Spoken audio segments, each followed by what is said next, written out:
Yo les rollers, du coup on va faire un petit rapport sur ce qui s'est passé en fait du coup durant le GP de Poissy. Donc GP de Poissy, on arrive, donc c'était il y a une semaine. Donc je regarde les dates, le 13, le 6. Donc le 6, 6 mai. Premier event du mois de mai, c'est le Grand Prix et nous on arrive forcément de Düsseldorf. On avait déjà gagné du coup une place faut payer pour François. Là le but c'était de ramener du coup Samir, un ami de François, et d'essayer de le faire grimper le plus haut possible. On avait également du coup moi qui voulais upgrader ma place en tout frais payé et Jonathan qui essayait du coup de récupérer une place aussi pour aller au niveau du Japon, ainsi que Jérémy du coup, donc Jérémy Valverde cette fois-ci, pas Jérémy Franklin. Donc il y avait quand même pas mal de gens qu'on essayait de faire passer. Donc l'event se déroule en deux parties, d'accord. Donc il y a d'abord le main event qui se fait du coup dans le format Wanderer et le side event qui se fera en format Genesis. On reviendra dessus juste après. Donc for main event, on paye la PAF. Donc soit vous payez une PAF de 25€ et vous avez deckbox plus tapis plus, enfin, il y avait les lots habituels qu'on avait. Et du coup moi j'avais upgradé le lot en le passant à 100€. Parce que du coup, dedans, il y avait les 5 WPR de ce mois-ci. Donc Lucifer, alors là, c'est les anglaises, hein, mais nous, on les a eu en française. Mistletoe, l'Isis, le Titor, la Fitching et Lucifer. Très clairement, Fitching Lucifer, incroyable. Mistletoe, vraiment cool, mais un peu niche. Titor, c'est parfait pour mon deck. Et Isis, on sait pas, peut-être qu'elle pourrait revenir. Donc je vais récupérer ces 5 cartes-là, et surtout, je vais récupérer mon playset de Dark Alice du coup en FR. Parce qu'il y a le problème, c'est que moi je les avais pas en française, mes Dark Alice promo, enfin je crois que j'en avais une en FR et une en anglais. En plus de ça, du coup, donc on a reçu les promos du mois, donc la Bastet, la Priscia, et également du coup donc l'Ange déchu, hop, de la Vengeance absolue. Donc ce sont des cartes qui sont exclusives du coup au GP, alors sauf les WPR du coup qui techniquement on peut savoir avec des points. On a eu également du coup nous les Guerrions pour le top 16. Donc les Guerrions ils sont dans mon deck, donc je vais les sortir juste maintenant. Hop. Et donc voici les Guerrions du coup qui ont été donnés. Donc ils ont un effet bleu sur les cornes un peu et l'arrière est rouge. En comparaison avec le vrai Guerrion, enfin le vrai. Techniquement l'artwork n'a pas beaucoup changé, c'est vraiment surtout les couleurs qui changent. Donc là vous avez le Guerrion original et à côté son frère du coup. Voilà. Alors après j'aime beaucoup le fait que les chiffres on les voit mieux en blanc sur noir. Ça c'est vraiment cool. Mais voilà, donc ça c'était la carte qu'on avait eue, on l'avait eu à Düsseldorf pour les tops, et en France on les a eu également du coup. Par contre à Düsseldorf on avait eu celle-ci en exclusive, donc j'en avais récupéré 5, donc j'ai pu en échanger à Jérémy, histoire qu'il puisse en avoir une aussi. Qui est tout simplement, alors que je me rappelle, c'est Settings of Providence, donc qui permet que lorsque vous l'avez joué, donc vous piochez une carte et vos sorts et capacités ne peuvent pas être poursuivis, ciblés. Enfin c'est pas poursuivis, c'est plus ciblé. Ne peuvent pas être ciblés par du coup l'adversaire. Donc ça permet de se protéger un petit peu, c'est un semi-Godard blanc. Et du coup il y a donc celle-ci, je pense qu'en France on les aura un peu plus tard, sur la saison des GP du coup post-World. On verra si du coup, enfin on verra ça tranquillement. Pour moi ça a été un GP terrible pour le porte-monnaie parce que du coup j'ai acheté du coup donc ces cartes là à Denis, du coup notre ami collectionneur. Alors une carte Congratulations, une carte blanche, rigolez pas, elle m'a coûté quasiment 100 balles. Et ensuite du coup un ensemble des 5 pierres magiques de base de Valhalla sous leur forme du coup textless, donc sans le texte dessus, qui sont vraiment cool à jouer. Enfin moi pour le coup j'ai hâte de les jouer dans mes decks plus tard. Hop. Donc il y avait ça, j'ai acheté 10 milliards de cartes de World que je n'avais pas. Parce que pour ceux qui ne savent pas, du coup moi Force of Will je l'ai démarré quand même un peu sur le tard. C'est-à-dire que je crois que c'était un... Ouais, je l'ai démarré en 2018 je crois de Force of Will. Enfin SKL était en train de sortir. Et du coup il manquait pas mal de cartes, donc j'ai acheté pas mal de cartes World, comme par exemple les Vatane que je n'avais pas, la Little Red, les Vents Tranchants, qui étaient du coup lorsque moi je jouais actuellement, mais j'étais trop mauvais pour les obtenir. Et j'ai récupéré aussi du coup un ensemble de promos des premiers de l'âge, en fait, premier de Force of Will. C'est-à-dire donc toutes les promos de Valhalla qui me manquaient, quasiment, avec la Lumia de Noël que je n'avais pas, pour le coup. Et la 0, et alors elle me fait gratter, mais la 0 en balnéo, parce que nous, du coup, on l'a en version enfin face à l'air. Et là, celle-ci coûtait plus cher, parce que plus compliqué à récupérer. Et hop, je les ai juste ici. Donc les fameuses Worlds, donc avec les Vatane, la Little Red, Hope de la Terre, qui était une plus jolie carte comme ça d'ailleurs, que je trouve que la normale. Little Red, moi je l'adorais. Vent tranchant que je trouvais ignoble. Voilà, c'est le fameux Adombrali, qui est vraiment insane et que je n'avais pas dans cette forme-là. Et du coup, voilà, c'est quelques cartes de World, il me les manquait, donc je me suis dit, bon, je vais les acheter là, tranquillement. Ensuite, je me suis dit, est-ce que ce serait pas sympa d'acheter en plus une secret qui me manquerait à ma collection forcément la Mother Goose, qui est l'une des plus belles secrets qu'on a eu sur le set du coup de... Comment ça s'appelle sur ce set là. Enfin, j'ai plus le nom, mais c'est le set avec Ulga, du coup, donc Hero 3. Je n'avais pas cette secret et pour le coup, je la voulais énormément. Donc, très content de l'avoir récupéré. J'ai récupéré un lot de Memoria. Et rien que ça, déjà, pour l'instant, on en est aux alentours du coup, donc 200 pour les cartes de Denis, plus je crois que j'en ai eu pour 60, plus 50, enfin, je suis à quasiment 400 euros. Mais, forcément, c'est pas fini, j'ai acheté d'autres cartes promo, et surtout des tapis de Lumia, qui m'ont coûté qui m'ont coûté 200 balles. Au total, ça m'a coûté 200 balles. Les tapis, vous les verrez pas là parce que ils sont déjà rangés à la maison et que là, je suis pas du coup à Albert, donc je pourrais pas vous les montrer. Mais c'est des superbes playmats avec du coup la Lumia de l'UPT 2017 français. Et cette Lumia est signée par Edgy, donc super content de l'avoir. J'ai une Lumia du coup, ou une émule, je crois que c'est une émule, oui, sur la plage en bikini. Et la Lumia du coup de Noël que j'avais raté à Roller School au Faux-Fest. Donc ça m'a coûté du coup 2 billets, 200, et après il y a eu une bannière de Little Red de Echo du Nouveau Monde qui m'a coûté 150 euros. Il y a une autre bannière qui m'a coûté 50 euros. J'ai lâché quasiment 1000 balles sur le week-end. Mais bon, j'ai ramené du coup pas mal de choses à la maison. Et j'ai mon ami Jérémy du coup qui m'a offert par contre cette carte-ci de l'UPT du coup marseillais. C'est ça, ouais, l'UPT Marseille de 2018. Qui est une plaque, alors certes elle a quelques petites rayures dessus, mais elle est sublime. Et donc ça c'est la Obruski de NDR, je crois de mémoire. Enfin en tout cas c'est de New Valhalla, c'est sûr. NDR ou pas, je ne sais plus quelle est l'extension de laquelle elle vient, mais c'est New Valhalla. Et du coup il y a eu, donc ça c'était au niveau de moi mes récompenses tranquillement. Maintenant on va parler un petit peu du deck que j'ai utilisé. Donc moi j'ai utilisé un deck Aristella Full God Art, qui se base sur la liste d'Alejandro qu'il avait eu pour le Grand Prix à Valence, du coup la semaine d'avant, pour changer de mon Aristella Sol qui était bon, très fun mais compliqué à perf avec. Et j'ai fait un joli top 8 avec, je crois que j'ai fait du 4-1. Ouais, je crois que j'ai fait 4-1, c'est ça. J'ai fait 4 victoires, une lose. Je vais d'ailleurs regarder un petit peu contre qui j'ai affronté. Donc je me rappelle que le premier match que j'avais fait, alors pour rappel du coup, donc moi j'utilise ceci dans lequel j'ai absolument tous mes notes, toutes mes matchs de GP, sauf ceux du Düsseldorf, du coup j'ai dû prendre un autre vu que je trouvais plus le mien. Mais ce qui est génial, c'est que quand j'ai envie de me replonger dedans, je peux revoir un petit peu tous les matchs que j'ai pu avoir.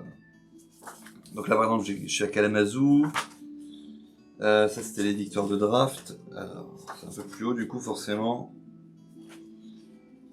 Alors... Hop. Et on y est là. Je m'interromps. Ah, c'est là en dessous. Voilà, donc du coup j'affronte Seb des Tranchants, donc l'un des deux frères des Tranchants, qui jouait un Velzer du coup allumette, mais un Velzer allumette très stable. Seul problème c'est que moi je dois rester là, donc j'ai mon cocoon qui me donne barrière. Pas super utile les allumettes, mais au moins du coup j'ai pu le prévenir d'aller chercher directement sa Killua Fossil Girl pour les matchs suivants. Donc je le tue sur Witch et Duet sur le deuxième. Mais bon, c'était pas le match qui m'a fait le plus souffler dessus. Parce que du coup j'avais mon cocoon qui me donnait un vrai avantage pour le coup. Mais c'était vraiment cool de jouer contre lui. Ronde 2, j'affronte un Falchion, du coup j'affronte Chelsea. Chelsea qui est du coup un joueur italien. Et qui me met... qui me met 2-0 de toute façon. Je drop de toute façon la deuxième parce que ça ne sert à rien, j'arrive pas à la prendre. Tout simplement parce qu'il me tape avec Guerillon Institut, je suis en mode... Ouf, c'est lourd, c'est très dur. Donc bon, ce match-là, du coup, n'a pas été gagné de mon côté. Round 3, j'affronte Ulga. Il s'appelle Théo, du coup, la personne que j'ai affronté. Donc c'était un joueur que je n'avais encore jamais affronté, pour le coup. Je me rappelle du match, oui. Alors, en gros, c'est qu'il y a un joueur qui est assez nouveau dans la commune, étant donné que pour lui... les Sword of Protection, il voulait faire tous les effets. Donc c'est super mignon. Mais du coup, ça lui a coûté la victoire sur la première game. Parce que, en gros, moi, du coup, je faisais du discard. Et quand je lui ai voulu lui discard les deux cartes avec Perception de Loki, il avait 2 Sword of Progression, il aurait pu jouer les deux, vu qu'il était déjà à 2 cartes jouées. Il aurait pu contracter. Donc ça aurait été compliqué pour moi. Donc là, pour le coup, c'est une victoire, mais qui se fait sur un misplay de l'adversaire. On va pas se mentir, sinon je l'aurais pas passé. Round 4, j'affronte Gauthier, un de nos amis marseillais, du coup, qui joue Heinz. Je le tue avec quoi? J'ai marqué Black Witch plus quelque chose. Bon, je sais pas trop. Mais du coup, lui, j'arrive à le tenir parce que il y a un moment où forcément, je vois sa main, il a 2 cartes. Ces 2 cartes, c'est les chromovores. Donc il doit les jouer pour 4. Il le tente, je fais Perséphone. Pardon, c'est Black Witch plus Perséphone, tout simplement. Mais bon, avec le duet. Mais voilà, c'était un match qui était assez cool de affronter Gauthier. Il a un peu misplay, il l'a dit lui-même. Mais vraiment, moi j'ai bien aimé. Et à la ronde 5, moi j'ai marqué ronde 6, mais c'est bien ronde 5. J'affronte Schmidt. Alors Schmidt, du coup, c'est quelqu'un que j'ai déjà affronté parce que c'est le joueur de Astema Béatrice à Düsseldorf. Donc je le raffronte cette fois-ci, il n'est pas sur Astema Béatrice, il est sur Nyarla. Et c'est le pire match-up pour lui, étant donné que moi j'ai mon Black Child, enfin, j'ai tout ce qu'il me faut pour pouvoir péter ses orders dès qu'ils arrivent sur le terrain. Et c'est vraiment la victoire qu'il me fallait pour réussir à passer les tops. Donc je suis arrivé à la fin des rondes suisses, 4-1. 4-1, normalement je suis censé passer, mais j'avais oublié, c'est qu'on est quasiment 64 joueurs, qu'on a eu que 5 rondes. Et 4-1, je ferme le top 8 en fait, c'était pas assuré du tout. Il y aurait un autre gars en 4-1, il y avait possibilité que je me fasse sortir. On arrive en top 8, et c'était le moment forcément de provoquer ma fameuse malédiction. Enfin, une bénédiction pour certains, c'est vraiment une bénédiction plutôt pour le coup. C'est le fait que si vous arrivez à me battre en top 8, alors, pas dans les tops, hein, en top 8, sur le quart de finale, vous gagnez le tournoi. C'est une bénédiction qui s'est avérée vraie beaucoup trop de fois pour que je commence à... Enfin, pour que je n'y crois plus. Parce que Gaëtan l'a fait, Tuan l'a fait, Flo l'a fait, et maintenant du coup Samir l'a fait également. En effet, du coup, donc il m'affronte, il me bat 2-1. J'ai réussi à lui prendre la première game. C'est la première que je lui prends ou c'est la première? Je prends la première game quand même. Mais bon voilà, il joue Viga et c'est le Viga qui est terrifiant. Enfin, c'est un deck qui est injuste. On en a parlé avec Tuan il y a pas longtemps, Antoine il y a pas longtemps. Et c'est un deck qui démarre, il a techniquement, virtuellement 3 manas d'avantage parce que il a un mana d'avantage avec son Moonchild de comment ça s'appelle, qui recover. Il a un mana d'avantage avec son Moonchild rouge qui techniquement équivaut quasiment à Fear Spell, voire plus fort. Il a un mana d'avantage après derrière parce que du coup son sprint il le paye pas. C'est vraiment injuste comme deck. Et donc du coup je perds je perds mon match. Donc je suis en mode bon voilà, c'est fini pour moi. Moi du coup je décide de me reposer et de pas jouer le Genesis le lendemain, de toute façon parce que j'avais pas mon deck de 1. Et de 2, je voulais en profiter pour discuter un peu avec tout le monde et tout, et vraiment plus profiter des gens.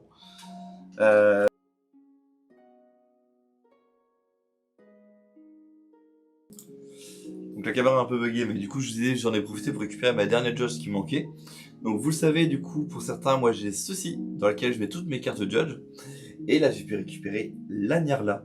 Alors, je vais mettre là, hop là. Elle a un petit problème cette Nirla, alors du coup là je l'ai en française, donc c'est vraiment cool, je les ai toutes en française sauf Violette. Les violettes n'existent pas en française, donc on fait avec. Et moi ce qui m'embête, c'est ce qu'il y a ici, c'est l'encadré qui est immonde. Voilà, très clairement, c'est juste immonde. Donc Force of Will, si vous m'entendez là-dessus, si ça arrive à vos oreilles à un moment, sachez que j'apprécie particulièrement les cartes juges. Il n'y avait pas de cadre, ils en ont mis une sur Violette, ok. Mais sur Violette, tout le texte est en haut. Là, ils ont voulu le centrer. Et ça rend le truc vraiment dégueulasse. Enfin, on a un gros truc blanc en plein milieu. Au moins sur Violette, en plus, vous voyez, il n'y a pas l'aspect blanc dessus. C'est juste, voilà, il y a la couleur, il y a un cadre. Heureusement, cette Nier-là, du coup, du côté Order, est vraiment sublime. Le petit aspect, du coup, le Loli Chibi est vraiment cool pour la Nier-là. Donc c'est ça, je suis content là-dessus. Et j'ai Jérémy, du coup, donc Jérémy Volvert, qui m'a apporté un petit cadeau. Donc il me l'a donné à Milan, mais il l'avait avec lui, du coup, là. C'est un compteur de points de vie de Grimm qui va rester sous scellé, très clairement. Donc moi, j'ai celui de Little Dread, pardon, dessus, qui est un peu rayé de partout parce que je l'avais acheté à quelqu'un, c'était déjà en occasion. Mais là, du coup, je l'ai en neuf, donc je suis super heureux. Donc du coup, au niveau des résultats du tournoi, c'est Samir qui finit premier. En troisième, nous avons du coup Flo de la team. Moi, du coup, je suis 8ème, du coup, je peux de ma place. Nous avons Jonathan, du coup, qui était dans le top 8 aussi, donc je sais plus si c'est 6ème ou 7ème. Et François également, je crois. Je sais plus, je crois que oui, je crois que François était dedans. Ce qui nous a permis de ramener quand même, entre guillemets, 2 plates à la maison. Samir a eu sa gold, et il y a eu du coup Flo qui a eu sa bronze, qui a fini entre mes mains, parce que voilà, faut pas déconner au bout d'un moment. Moi je jouais à Aristella, j'aimais bien, je voulais avoir une plaque d'Aristella avec moi. Mais bon, je me suis fait avoir par l'ambiance, hein, parce que clairement, j'aurais pas dû l'acheter maintenant, étant donné que je vais pas... Enfin si, je vais peut-être le rejouer après derrière, on verra. Donc ensuite, il y a des points positifs, des points négatifs à SGP. Les points positifs, ça a été que la salle, du coup, forcément était grande, et j'étais super heureux qu'on soit à 64 joueurs. En plus, il y a pas mal de nos amis, du coup, italiens, allemands, qui avaient fait le déplacement. C'était vraiment cool. Les Espagnols nous avaient dit qu'ils pouvaient pas venir, qu'ils venaient du coup plutôt en Italie, à Milan, parce que les frais engendrés étaient un peu trop gros, ce qui est compréhensible. Du coup voilà, moi j'ai vraiment aimé l'ambiance, c'était vraiment cool là-dessus. Après, il y a eu quelques points négatifs. Alors je préfère en parler là maintenant, de toute façon, ça a été frôlé par Ruler School dans la dernière vidéo quand il parlait du coup des GP européens. Et mais moi c'est vrai que voilà, il y a des choses qui m'ont fait bizarre là-dessus, mais on va en parler là maintenant. Tout d'abord, il y a, alors forcément, 5 rondes pour quasiment 64 joueurs, on était 58 je crois. C'est très peu pour le coup. On s'attendait plutôt à du 6 rondes. Surtout qu'en fait il y avait la place parce que la 6ème ronde, entre guillemets virtuellement, c'était la première ronde du top 8 qui était jouée le jour même. Donc ça bon, c'est un petit point. Bon, de toute façon ça a été décidé 5, ça a été décidé 5 quoi. On nous annonce 5, bon on joue en 5, pas de soucis. Le fait que le top 8 se joue le jour même, c'est un choix qui est ok, parce que du coup c'est un choix qui a été fait sur la journée et annoncé par les juges, pas de soucis, mais annoncé uniquement en français. Et on va arriver du coup sur ce qui était sur le début du tournoi. En fait, le problème du début, c'est qu'on a eu un discours français et le discours anglais, il a fallu ramer pour l'avoir parce qu'il n'était pas prévu de base.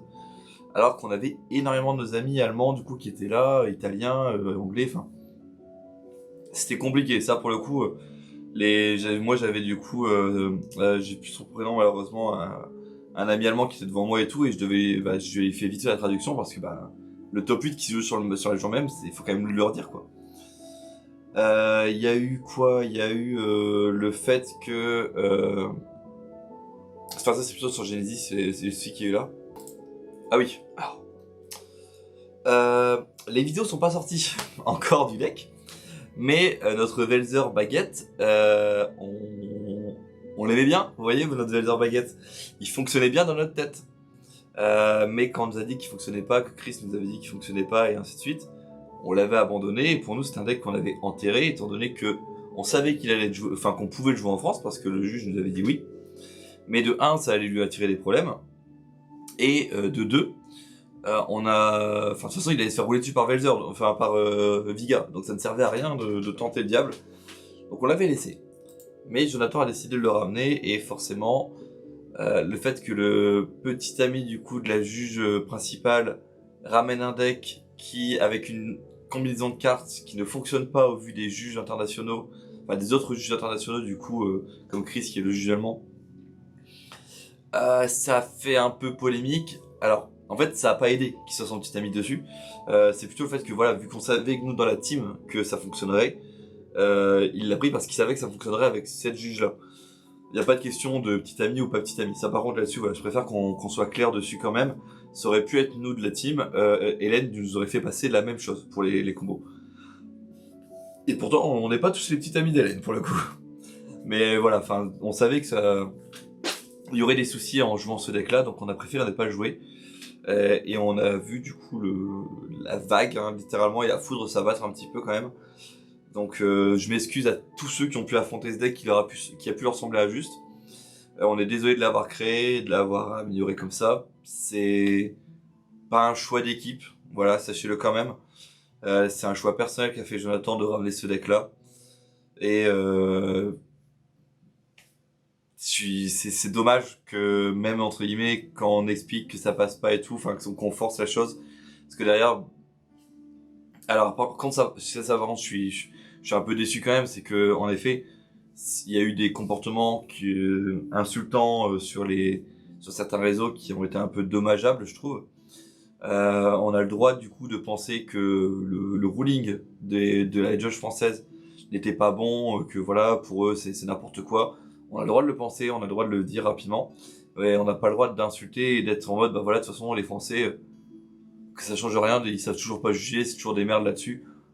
On y va mollo quand même, d'accord. C'est frustrant, parce que bah, forcément le juge est le roi en fait, malheureusement sur un tournoi. Si le juge décide que cette interaction passe, il passe. Mais on a tout le temps d'en parler justement après. Voilà, mais ça, je voulais qu'on soit bien clair sur le fait que ce deck-là a certes été créé par la team, mais on ne valide pas non plus l'utilisation du deck. Voilà.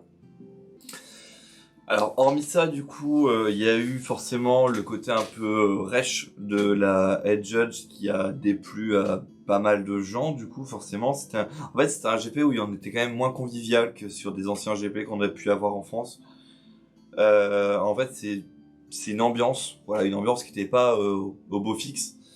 Et c'était un peu dommage, mais bon, on fait avec, hein. Surtout que cette ambiance, malheureusement, est restée pour le Genesis. Genesis, on arrive dessus. Moi, pour ma part, j'ai l'impression que le Genesis n'a pas été préparé en amont, parce qu'il y a eu une banlist qui était écrite. Des bans qui sont, pour moi, bah, par exemple, voilà, ridicule. Par exemple, ban Lumia, c'était, enfin, ça embête, enfin, c'est embêtant, le ban Lumia, parce que je suis en mode, bon, bah, ok, mais c'est un ban qui a été annoncé. C'était écrit noir sur blanc que Lumia était banni, la rouleur, hein, bien sûr. Étant donné qu'il n'y avait pas les cocoons, qu'il n'y avait pas tout ce qui était les Gears de Heinz, qui étaient dans les cartes autorisées en side deck, dans la liste entière des side decks qu'on avait mis, c'est pas normal à mon sens qu'il n'y ait pas eu d'annonce pour dire bah voilà, vous avez droit au cocoon, vous n'avez pas le droit au cocoon, surtout que le problème avait été remonté dessus. Ça a été annoncé un peu en début, en mode bah ouais non mais allez-y, y a pas de souci. Il y a eu des changements de cartes. Alors ça par contre c'est... De toute façon ça vous le verrez sur la vidéo. Donc il y a un match où deux gars utilisent donc Neo Ragnarok et Morrigan pour faire leurs effets parce que... Alors c'est des vicieux. Ils ont attendu de taguer ensemble et ils ont été sous la caméra parce qu'ils savaient du coup que l'interaction serait visible. Mais en effet du coup les deux effets de cartes ont été changés par les juges. Et il n'y a pas à faire ça en fait. Enfin, les effets sont ce qu'ils font. Et si la carte a pas été bannie, bah, c'est la faute aux gens qui ont fait la banlist. Si jamais ils la trouvaient trop puissante. Dans l'idée, c'était ok, surtout qu'en fait, il y avait une vraie interaction avec Morrigan pour le faire, mais bon. Mais ça, du coup, en gros, Morrigan, c'est parce que lorsqu'elle arrive sur le terrain, elle peut détruire un résonateur, donc elle peut le cibler elle-même. Et elle peut ramener un réseau du cimetière. Mais le réseau du cimetière n'est pas demandé à être target. Et du coup, elle peut se boucler sur elle-même, sachant que lorsqu'elle quitte le terrain, du coup, elle a un effet qui, je crois que ça fait bannir un truc sur l'adversaire. Attends, je vais aller chercher la carte. C'est ça. En fait, ça permet du coup un effet continu que lorsque cette carte est mise dans un cimetière depuis le terrain, on peut détruire un résonateur. Et bah, du coup, ça permet en effet de débarrasser un board entier quoi, de l'adversaire avec juste une carte. Mais bon, c'est... Et Neo Ragnarok, c'est parce qu'elle demande du coup de faire le jugement des rouleurs. Et s'ils ne peuvent pas faire le jugement, on détruit les rouleurs. Donc ça veut dire qu'on peut plus Coldstone. Mais, et il y a un gros mais, ça coûte 7. Les gens peuvent contrer. Sauf si on joue Carlina avec Château, mais bon voilà, ça demande un setup. Et tour 7, bah, on a le temps d'avoir du mana quand même. Donc bon, c'est deux cartes un peu bizarres qui ont été changées. Alors ça, plus l'interaction avec Brunhild et générique réplicante, bon bah voilà, ça commence à faire beaucoup sur un seul GP. Donc il y a pas mal de petits points à améliorer sur ce point-là, c'était surtout au niveau de l'ambiance, très clairement, moi, que je l'ai ressenti. Parce que de toute façon, même de base, quand moi je ramène juste ma caméra pour pouvoir stream, parce que du coup il y avait 2 streams en même temps, il y avait moi et il y avait Jeff. Moi j'avais l'habitude, parce qu'à Düsseldorf on m'avait autorisé, de bouger en fait avec la caméra, c'est-à-dire que je prenais ma caméra avec moi, je la posais, et je demandais à mes adversaires gauche ou droite s'ils souhaitaient être streamés. S'ils me disaient tous les deux oui, bah je descendais la caméra, je lançais le stream sur mon téléphone, je rangeais le téléphone, on voyait plus rien, et on faisait notre match tranquillement. Et là du coup la caméra était obligée d'être fixée sur une table au fixe en fait à un endroit. J'ai dû donner des numéros au hasard pour les tables, c'était ok, mais par exemple je crois que c'était sur le Genesis, vu qu'il y avait personne qui allait sous la caméra et tout, on m'a demandé de gérer le truc, alors que bah, du coup je dois pas trop le gérer, enfin un peu lourd pour le coup. Enfin moi ça m'a pas trop donné envie de streamer là-dessus, et de toute façon il y a eu quelques bugs, donc tant mieux. Donc moi c'est les streams où il y a le son, tandis que Jeff c'est ceux où il n'y a pas le son, parce que malheureusement Jeff avait oublié une petite option sur son application. Maintenant c'est réglé. Et que vous pouvez retrouver du coup sur la chaîne de Force of Will France. Voilà. Donc je fais quand même la promo de la deuxième chaîne avec Jeff, où tous les matchs sont dessus. Donc ça c'est le GP de Poissy. Donc GP de Poissy qui pour moi a été très cool niveau collection et niveau on revoit les copains. Qui a permis aussi de bien perf parce qu'on a fait passer toute la team en fait dans le top. Top 8, on a foutu 5 personnes dedans, donc c'était vraiment incroyable. Après, compliqué, enfin voilà, c'est... Il y a des choses qui...